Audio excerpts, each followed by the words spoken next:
Hello, जय हिंद, नमस्कार दोस्तों। आप सभी का स्वागत है आपके अपने YouTube channel mission target classes में। आज के इस क्लास में हम आरआरबी एनटीपीसी सीबीटी1 एग्जाम 2025 के लिए तीसरा मॉडल पेपर लेकर आए हैं और इस तीसरे मॉडल पेपर के अंदर हम बहुत ही इंपॉर्टेंट क्वेश्चनों को कवर करेंगे। और मेरे भाई ये सभी क्वेश्चन आपके आरआरबी एनटीपीसी सीबीटी1 एग्जाम 2025 के लिए इंपॉर्टेंट रहेंगे, इसलिए इस तीसरे मॉडल पेपर को आपको कंप्लीट देखना है और इस मॉडल पेपर के एंड में आपको बताना है कि आपके टोटल कितने क्वेश्चन है सही होते हैं। और इस मॉडल पेपर के अंदर हम उन्हीं क्वेश्चनों को कवर करेंगे जो क्वेश्चन आपके आरआरबी एनटीपीसी सीबीटी1 एग्जाम 2025 के लिए इंपॉर्टेंट रहेंगे, ठीक है। और यदि आप इस चैनल से पहली बार जुड़े हैं तो चैनल को कर लीजिए सब्सक्राइब और बेल आइकन को प्रेस करना, ताकि ऐसी शानदार क्लास का नोटिफिकेशन आपको सबसे पहले देखने को मिले, ठीक है। तो चलिए शुरू करते हैं आज के इस तीसरे मॉडल पेपर को बिना देरी के। पहला प्रश्न है आप सभी के सामने, किस शासक ने इलाहाबाद स्तंभ लेख को बनवाया था? ऑप्शन ए अशोक ने, ऑप्शन बी है समुद्रगुप्त ने, ऑप्शन सी है चंद्रगुप्त मौर्य ने और ऑप्शन डी है हर्षवर्धन ने। तो यहाँ पर देखिए इन चारों में से करेक्ट आंसर हो जाएगा सभी का ऑप्शन है बी, यानी कि इलाहाबाद स्तंभ लेख को बनवाया था समुद्रगुप्त ने। तो पहले प्रश्न के अंदर करेक्ट आंसर हो जाएगा सभी का ऑप्शन है बी। तो चलिए फिर अगला प्रश्न देखते हैं।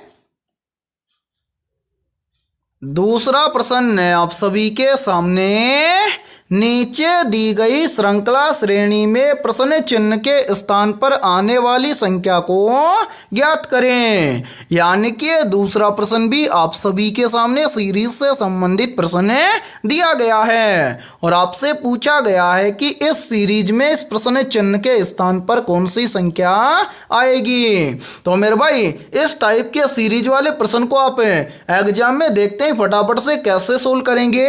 तो वो देखिए आपको जब भी एग्जाम के अंदर सीरीज से संबंधित प्रश्न दिया जाए तो आपको क्या करना है, सबसे पहले तो आपको यह देखना है कि सीरीज में आपको क्या क्या दिया गया है। तो मेरे भाई यहां पर ध्यान से देखिए, सीरीज में हमें दिया गया है सबसे पहले 1065 है, 1065 के बाद में दिया गया है 850 है, 850 के बाद में दिया गया है 726 है, 726 के बाद में दिया गया है 663 है, 663 के बाद में दिया गया है 637 है और 637 के बाद में हमसे पूछा गया है कि इस प्रश्न चिन्ह के स्थान पर कौन सी संख्या आएगी। तो मेरे भाई ध्यान से देखिए इस सीरीज वाले प्रश्न को किस लॉजिक के आधार पर सोल्व किया गया है। तो यहां पर देखिए यहाँ पर 1065 से यहाँ पर 850 बन जाएगा कैसे।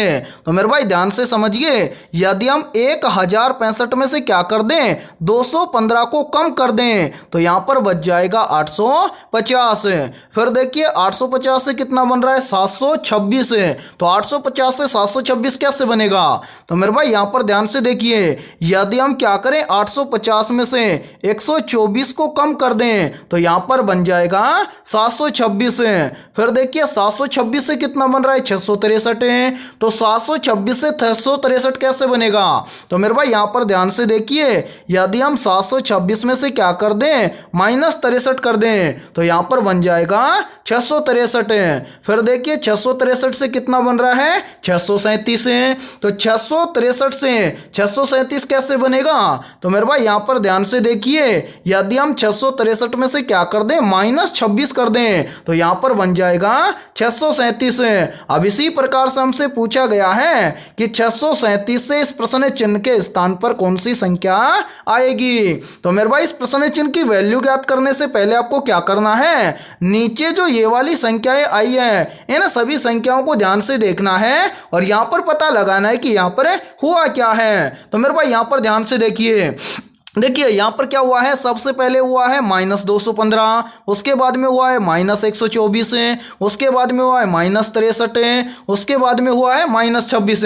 यानी कि सभी संख्याओं में से कुछ न कुछ क्या हुआ है, माइनस हुआ है। तो इतना हमें भी पता है कि 26 के बाद में भी क्या होगा, माइनस होगा। लेकिन कितना माइनस होगा तो वो कैसे ज्ञात करेंगे, तो वो देखिए मेरे भाई यहाँ पर ध्यान से देखिए, जो नीचे ये वाली संख्याएं आई हैं इन सभी संख्याओं को ध्यान से देखिए कि ये क्या है। तो मेरे भाई यहाँ पर ध्यान से समझिए, देखिए मेरे भाई यहाँ पर देखिए ये 215 है, ये क्या है, तो मेरे भाई 215 क्या है, ये है 6 का क्यूब माइनस 1, यानी कि 6 का क्यूब होता है 216 और 216 में से 1 को कम कर देंगे तो यहाँ पर बच जाएगा 215। फिर देखिए 215 के बाद में क्या है, 124 है। 124 क्या है, तो मेरे भाई 124 है 5 का क्यूब माइनस 1, 5 का क्यूब होता है 125, 125 में से 1 को कम कर देंगे तो बच जाएगा 124 है। फिर देखिए 124 के बाद में क्या है, 63 है। 63 क्या है, तो मेरे भाई 63 है 4 का क्यूब माइनस 1, 4 का क्यूब होता है 64, 64 में से 1 को कम कर देंगे तो बच जाएगा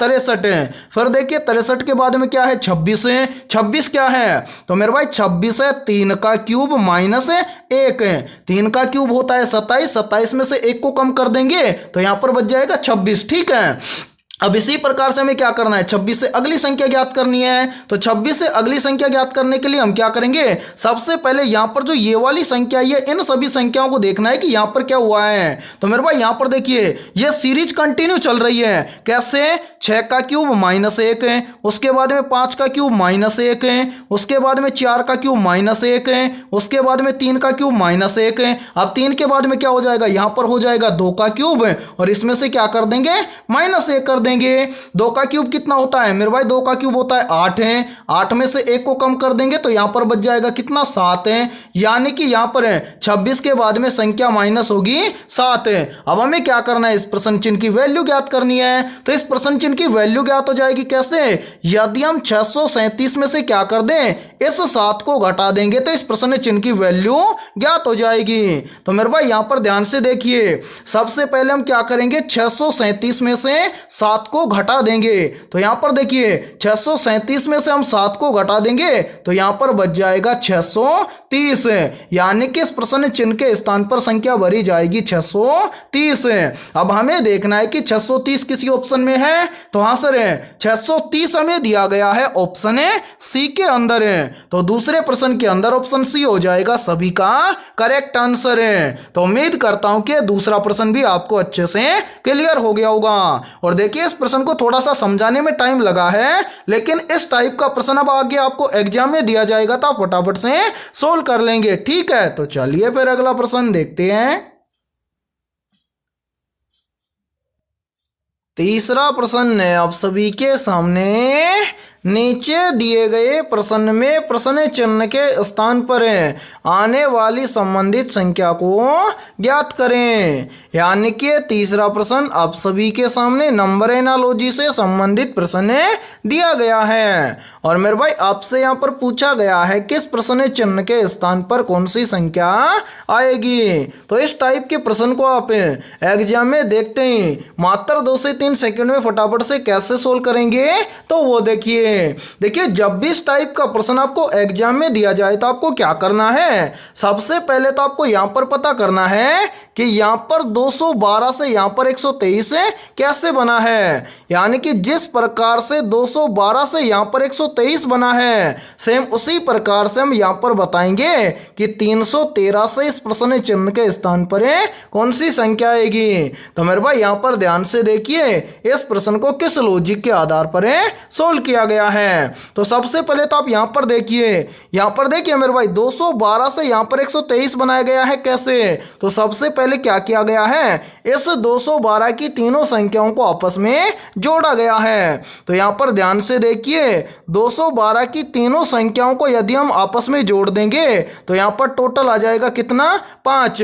अब 5 से 123 बनाने के लिए क्या किया गया है मेरे भाई, इस 5 का किया गया है क्यूब। 5 का क्यूब कितना होता है, तो मेरे भाई 5 का क्यूब होता है 125। अब 125 से 123 बनाने के लिए क्या किया गया है, इस 125 में से यहाँ पर किया गया है -2, तो 125 में से -2 कर देंगे तो यहाँ पर बच जाएगा 123। और मेरे भाई ध्यान से देखिए 123 यहाँ पर आप सभी के सामने दिया गया है। अब हम भी क्या काम करेंगे, यही सेम लॉजिक लगाएंगे इस 313 के अंदर है और इस 313 से इस प्रश्न चिन्ह की वैल्यू ज्ञात करेंगे। तो करेंगे क्या, सबसे पहले तो 313 की तीनों संख्याओं को आपस में जोड़ेंगे। तो मेरे भाई यहाँ पर ध्यान से देखिए 313 की तीनों संख्याओं को यदि हम आपस में जोड़ देंगे तो यहाँ पर टोटल बन जाएगा 7।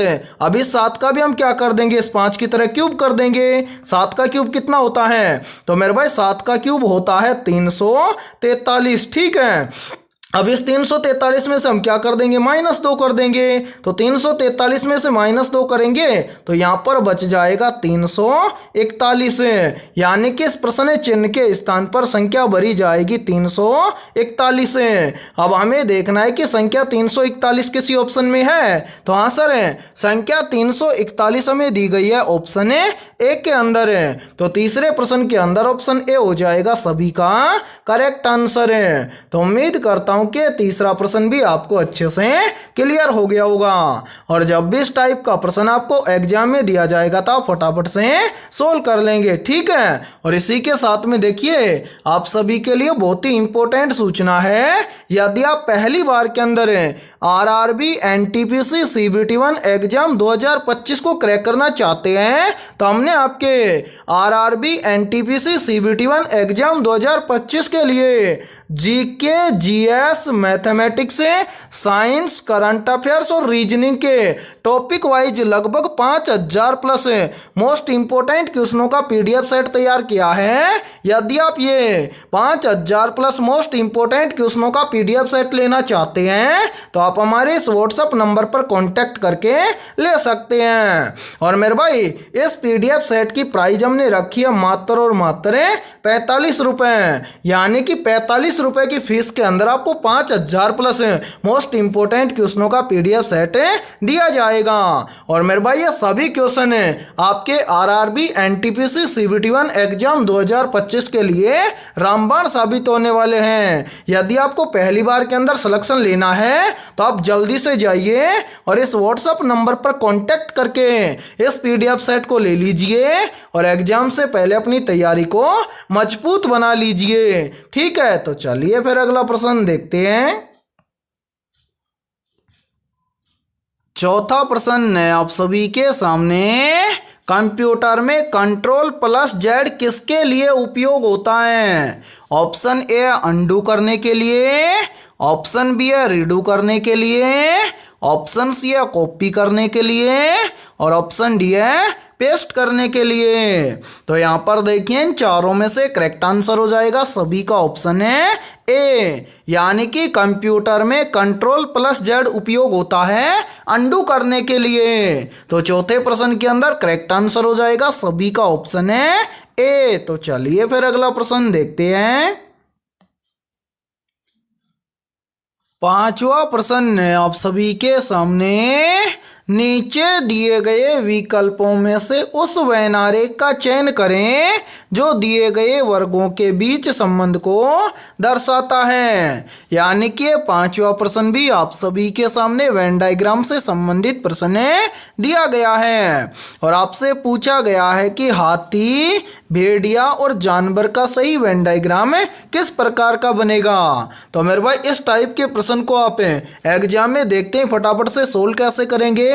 तो वो देखिए सबसे पहले तो हम क्या करेंगे, जो हमारे सामने ये 3 शब्द दिए गए हैं इन तीनों शब्दों के बीच में हम देखेंगे रिलेशन और उसके बाद में किस प्रकार का वेन डायग्राम बनेगा तो वो देखेंगे। तो मेरे भाई यहाँ पर देखिए सबसे पहले हम रिलेशन देखेंगे हाथी और भेड़िया के बीच में। तो क्या इन दोनों के बीच में कोई रिलेशन है, तो नहीं सर, हाथी और भेड़िया इन दोनों के बीच में कोई भी रिलेशन नहीं है। यानी कि हाथी एक अलग जानवर होता है और भेड़िया एक अलग अलग जानवर होता है। अब इसी प्रकार से हम क्या करेंगे, भेड़िया और जानवर के बीच में रिलेशन देखेंगे। तो क्या भेड़िया और जानवर इन दोनों के बीच में कोई रिलेशन है? तो आंसर है भेड़िया और जानवर इन दोनों के बीच में रिलेशन है। क्या रिलेशन है? तो जो भेड़िया है ये एक प्रकार का क्या होता है, जानवर होता है। ठीक है, इसी प्रकार से क्या बच गया, यहाँ पर बच गया हाथी और यहाँ पर बच गया जानवर है। तो अब हम रिलेशन देखेंगे हाथी और जानवर के बीच में। तो क्या हाथी और जानवर इन दोनों के बीच में कोई रिलेशन है? तो आंसर है हाथी और जानवर इन दोनों के बीच में भी रिलेशन है। क्या रिलेशन है? तो जो हाथी है ये भी मेरे भाई एक प्रकार का क्या है, जानवर है। अब इतना हमें पता चल गया। अब वेन डायग्राम कैसे तैयार करेंगे तो वो देखिए, यहां पर देखिए मेरे भाई, इन तीनों शब्दों में कॉमन शब्द कौन सा है, जानवर है। तो यहां पर हम क्या करेंगे, सबसे पहले हम पहला आरेख बना देंगे किसके लिए, जानवर के लिए। उसके बाद में देखिए दूसरा आरेख हम बनाएंगे किसके लिए, हाथी के लिए। हाथी क्या है, हाथी मेरे भाई एक प्रकार का जानवर है। तो हाथी का आरेख आ जाएगा किसके अंदर है, जानवर के आरेख के अंदर है। तो यहां पर देखिए दूसरा आरेख हम बना देंगे किसके लिए, हाथी के लिए। उसके बाद में क्या बच गया, भेड़िया। तो भेड़िया का रिलेशन है हाथी और जानवर इन दोनों के साथ में है। तो आंसर है जो भेड़िया है इसका रिलेशन जानवर के साथ में तो है लेकिन हाथी के साथ में नहीं है। तो भेड़िया का आरेख भी आ जाएगा किसके अंदर है, जानवर के आरेख के अंदर है। तो यहां पर देखिए भेड़िया का आरेख बन जाएगा यहां पर है। और मेरे भाई देखिए ये तो हो गया कौन है, जानवर है। ठीक है, ये कौन हो गया, हाथी। और ये कौन सा हो गया, भेड़िया। दोनों क्या है, अलग अलग हैं और हैं किसके अंदर, जानवर के अंदर है। तो आपका 100% सही वेन डायग्राम बनेगा इस प्रकार से। यानी कि मेरे भाई आपका वेन डायग्राम बनेगा इस प्रकार से। अब आपको देखना है कि इस प्रकार का वेन डायग्राम किसी ऑप्शन में है। तो आंसर है इस प्रकार का वेन डायग्राम हमें दिया गया है ऑप्शन ए एक के अंदर है। तो पांचवें प्रश्न के अंदर ऑप्शन ए हो जाएगा सभी का करेक्ट आंसर है। तो उम्मीद करता हूं कि ये पांचवा प्रश्न भी आपको अच्छे से क्लियर हो गया होगा। और जब भी इस टाइप का प्रश्न आपको एग्जाम में दिया जाएगा तो फटाफट से सोल्व कर लेंगे। ठीक है, तो चलिए फिर अगला प्रश्न देखते हैं। छठा प्रश्न है आप सभी के सामने, निम्नलिखित में से भारत में सबसे ऊंची मूर्ति कौन सी है? तो यहाँ पर देखिए इन चारों में से करेक्ट आंसर हो जाएगा सभी का ऑप्शन है ए। यानी कि भारत में सबसे ऊंची मूर्ति है स्टैच्यू ऑफ यूनिटी। तो छठे प्रश्न के अंदर करेक्ट आंसर हो जाएगा सभी का ऑप्शन है ए। तो चलिए फिर अगला प्रश्न देखते हैं। सातवां प्रश्न है आप सभी के सामने, इंटरपोल का मुख्यालय कहाँ स्थित है? तो यहाँ पर देखिए इन चारों में से करेक्ट आंसर हो जाएगा सभी का ऑप्शन है बी। यानी कि इंटरपोल का मुख्यालय लियोन में स्थित है। तो सातवें प्रश्न के अंदर करेक्ट आंसर हो जाएगा सभी का ऑप्शन है बी। और मेरे भाई यहाँ पर देखिए यदि ये क्लास आपको पसंद आ रही है तो जल्दी से एक बार इस क्लास को लाइक कर दीजिए। और यदि आप इस चैनल से पहली बार जुड़े हैं तो चैनल को कर लीजिए सब्सक्राइब और बेल आइकन को प्रेस करना, ताकि ऐसी शानदार क्लास का नोटिफिकेशन आपको सबसे पहले देखने को मिले। और आपके जितने भी दोस्त हैं रेलवे ग्रुप डी एग्जाम 2025 की तैयारी कर रहे हैं तो उनके पास भी इस क्लास को ज़्यादा से ज़्यादा शेयर करें। ठीक है, तो चलिए फिर अगला प्रश्न देखते हैं। आठवां प्रश्न है आप सभी के सामने, कथक किस राज्य की शास्त्रीय नृत्य शैली है? मेरे भाई मोस्ट इंपोर्टेंट प्रश्न है ये, तो जल्दी से बताइए इन चारों में से करेक्ट आंसर है क्या होगा। आपसे पूछा गया है कि कथक किस राज्य की शास्त्रीय नृत्य शैली है। तो यहाँ पर देखिए इन चारों में से करेक्ट आंसर हो जाएगा सभी का ऑप्शन है ए। यानी कि जो कथक है ये उत्तर प्रदेश राज्य की शास्त्रीय नृत्य शैली है। तो आठवें प्रश्न के अंदर करेक्ट आंसर हो जाएगा सभी का ऑप्शन है ए। तो चलिए फिर अगला प्रश्न देखते हैं। नौवां प्रश्न है आप सभी के सामने, ध्वनि तरंग की चाल निम्न में से किस पर निर्भर करती है? मोस्ट इंपोर्टेंट प्रश्न है ये, तो जल्दी से बताइए इन चारों में से करेक्ट आंसर है क्या होगा। आपसे पूछा गया है कि ध्वनि तरंग की चाल निम्न में से किस पर निर्भर करती है, तो यहाँ पर देखिए इन चारों में से करेक्ट आंसर हो जाएगा सभी का ऑप्शन है सी, यानी कि ध्वनि तरंग की चाल माध्यम के घनत्व और माध्यम के तापमान दोनों पर निर्भर करती है। तो 9वें प्रश्न के अंदर करेक्ट आंसर हो जाएगा सभी का ऑप्शन है सी। तो चलिए फिर अगला प्रश्न देखते हैं। 10वां प्रश्न है आप सभी के सामने, निम्न में से पेसमेकर किस अंग से संबंधित है? या फिर देखिए इस प्रश्न को एग्जाम के अंदर घुमाकर ऐसे भी पूछा जाता है कि निम्न में से पेसमेकर का संबंध किससे है? तो यहाँ पर देखिए इन चारों में से करेक्ट आंसर हो जाएगा सभी का ऑप्शन है सी, यानी कि पेसमेकर का संबंध होता है हृदय से। तो 10वें प्रश्न के अंदर करेक्ट आंसर हो जाएगा सभी का ऑप्शन है सी। तो चलिए फिर अगला प्रश्न देखते हैं। 11वां प्रश्न है आप सभी के सामने, विश्व प्रसिद्ध खजुराहो मंदिर किस राज्य में स्थित है? ऑप्शन ए है राजस्थान राज्य में, ऑप्शन बी है उत्तर प्रदेश राज्य में, ऑप्शन सी है मध्य प्रदेश राज्य में और ऑप्शन डी है बिहार राज्य में। तो यहाँ पर देखिए इन चारों में से करेक्ट आंसर हो जाएगा सभी का ऑप्शन है सी, यानी कि विश्व प्रसिद्ध खजुराहो मंदिर मध्य प्रदेश राज्य में स्थित है। तो 11वें प्रश्न के अंदर करेक्ट आंसर हो जाएगा सभी का ऑप्शन है सी। तो चलिए फिर अगला प्रश्न देखते हैं। 12वां प्रश्न है आप सभी के सामने, किस विटामिन की कमी से रतौंधी रोग होता है? या फिर देखिए इसी प्रश्न को एग्जाम के अंदर घुमाकर ऐसे भी पूछा जाता है कि नाइट ब्लाइंडनेस रोग किस विटामिन की कमी के कारण होता है? तो यहाँ पर देखिए इन चारों में से करेक्ट आंसर हो जाएगा सभी का ऑप्शन है ए, यानी कि विटामिन ए की कमी से रतौंधी रोग होता है। या फिर हम बोल सकते हैं कि विटामिन ए की कमी से कौन सा रोग होता है? नाइट ब्लाइंडनेस नामक रोग होता है। तो 12वें प्रश्न के अंदर करेक्ट आंसर हो जाएगा सभी का ऑप्शन है ए। तो चलिए फिर अगला प्रश्न देखते हैं। 13वां प्रश्न है आप सभी के सामने, भारत का पहला हाइड्रोजन ट्रेन किस वर्ष शुरू होगा? तो यहाँ पर देखिए इन चारों में से करेक्ट आंसर हो जाएगा सभी का ऑप्शन है बी, यानी कि भारत का पहला हाइड्रोजन ट्रेन वर्ष 2024-25 में शुरू होगा। तो 13वें प्रश्न के अंदर करेक्ट आंसर हो जाएगा सभी का ऑप्शन है बी। तो चलिए फिर अगला प्रश्न देखते हैं। 14वां प्रश्न है आप सभी के सामने, सबसे तेज गति से चलने वाली भारतीय रेल कौन सी है? तो जल्दी से बताओ इन चारों में से करेक्ट आंसर है क्या होगा। आपसे पूछा गया है कि सबसे तेज गति से चलने वाली भारतीय रेल कौन सी है? तो यहाँ पर देखिए इन चारों में से करेक्ट आंसर हो जाएगा सभी का ऑप्शन है ए, यानी कि भारत में सबसे तेज गति से चलने वाली रेल है वंदे भारत एक्सप्रेस।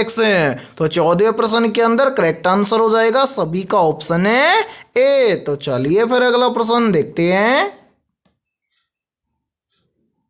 15वां प्रश्न है आप सभी के सामने, यदि किसी वस्तु पर लगने वाला बल दोगुना कर दिया जाए और उसका द्रव्यमान भी दोगुना कर दिया जाए तो त्वरण पर क्या प्रभाव पड़ेगा? मोस्ट इंपोर्टेंट प्रश्न है ये, तो जल्दी से बताइए इन चारों में से करेक्ट आंसर क्या होगा। आपसे पूछा गया है कि यदि किसी वस्तु पर लगने वाला बल दोगुना कर दिया जाए और उसका द्रव्यमान भी दोगुना कर दिया जाए तो त्वरण पर क्या प्रभाव पड़ेगा? तो यहाँ पर देखिए इन चारों में से करेक्ट आंसर हो जाएगा सभी का ऑप्शन है सी, यानी कि यदि किसी वस्तु पर लगने वाला बल दोगुना कर दिया जाए और उसका द्रव्यमान भी दोगुना कर दिया जाए तो उस वस्तु के त्वरण पर कोई प्रभाव नहीं पड़ेगा, या फिर हम बोल सकते हैं कि उस वस्तु का त्वरण अपरिवर्तित रहेगा। तो 15वें प्रश्न के अंदर करेक्ट आंसर हो जाएगा सभी का ऑप्शन है सी। तो चलिए फिर अगला प्रश्न देखते हैं। 16वां प्रश्न है आप सभी के सामने। भारतीय संविधान का कौन सा अनुच्छेद संस्कृति और शिक्षा की सुरक्षा से संबंधित है? ऑप्शन ए है अनुच्छेद 19 है, ऑप्शन बी है अनुच्छेद 29 है, ऑप्शन सी है अनुच्छेद 32 है और ऑप्शन डी है अनुच्छेद 44 है। तो यहाँ पर देखिए इन चारों में से करेक्ट आंसर हो जाएगा सभी का ऑप्शन है बी, यानी कि भारतीय संविधान का अनुच्छेद 29 है संस्कृति और शिक्षा की सुरक्षा से संबंधित है। तो 16वें प्रश्न के अंदर करेक्ट आंसर हो जाएगा सभी का ऑप्शन है बी। तो चलिए फिर अगला प्रश्न देखते हैं। 17वां प्रश्न है आप सभी के सामने।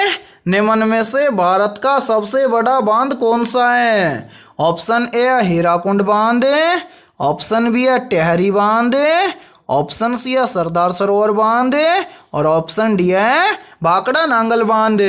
तो यहाँ पर देखिए इन चारों में से करेक्ट आंसर हो जाएगा सभी का ऑप्शन है बी, यानी कि भारत का सबसे बड़ा बांध है टिहरी बांध।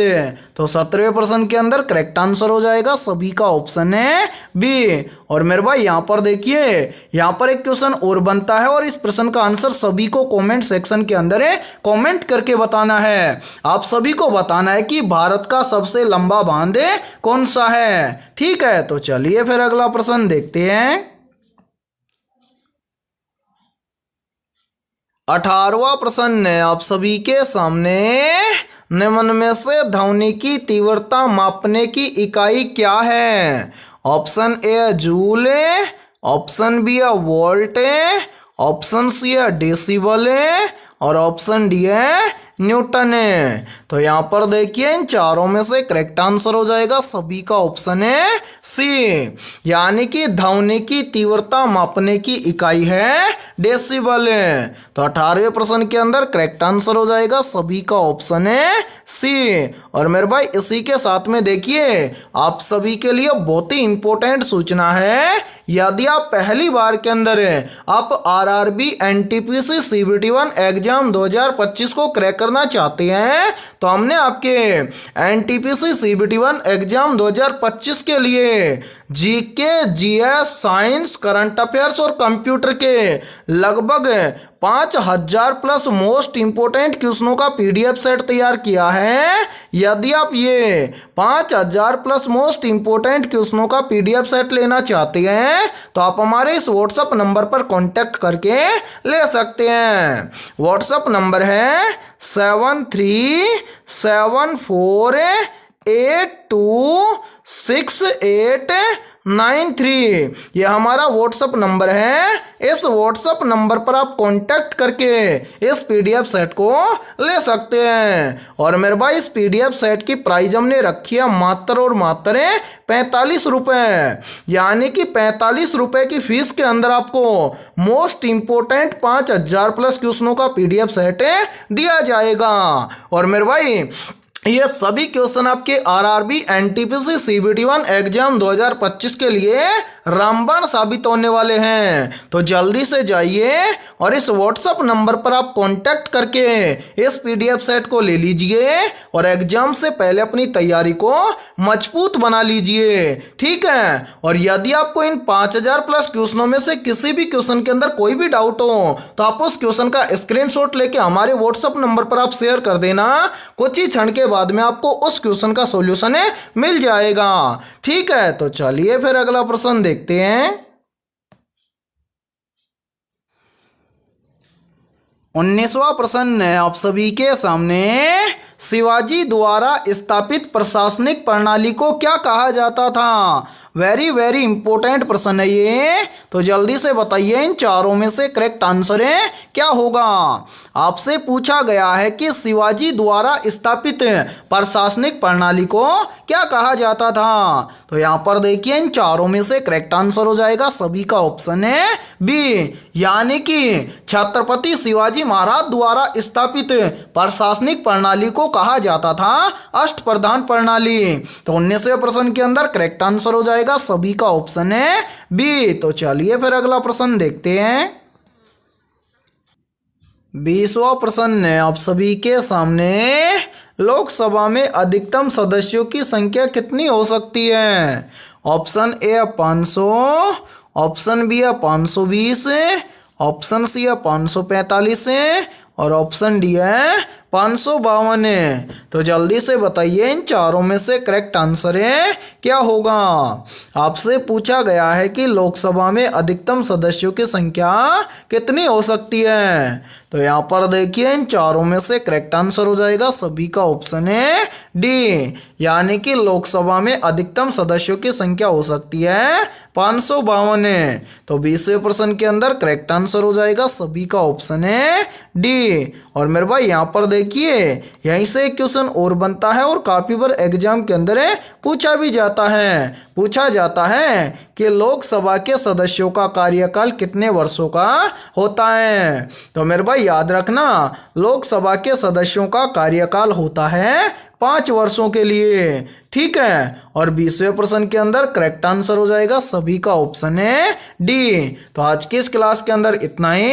यदि ये क्लास आपको पसंद आई है तो जल्दी से एक बार इस क्लास को लाइक कर दीजिए, और यदि आप इस चैनल से पहली बार जुड़े हैं तो चैनल को कर लीजिए सब्सक्राइब और बेल आइकन को प्रेस करना, ताकि ऐसी शानदार क्लास का नोटिफिकेशन आपको सबसे पहले देखने को मिले, ठीक है। तो फिर मिलते हैं ऐसे बेहतरीन क्वेश्चनों के साथ शाम को 6 बजे।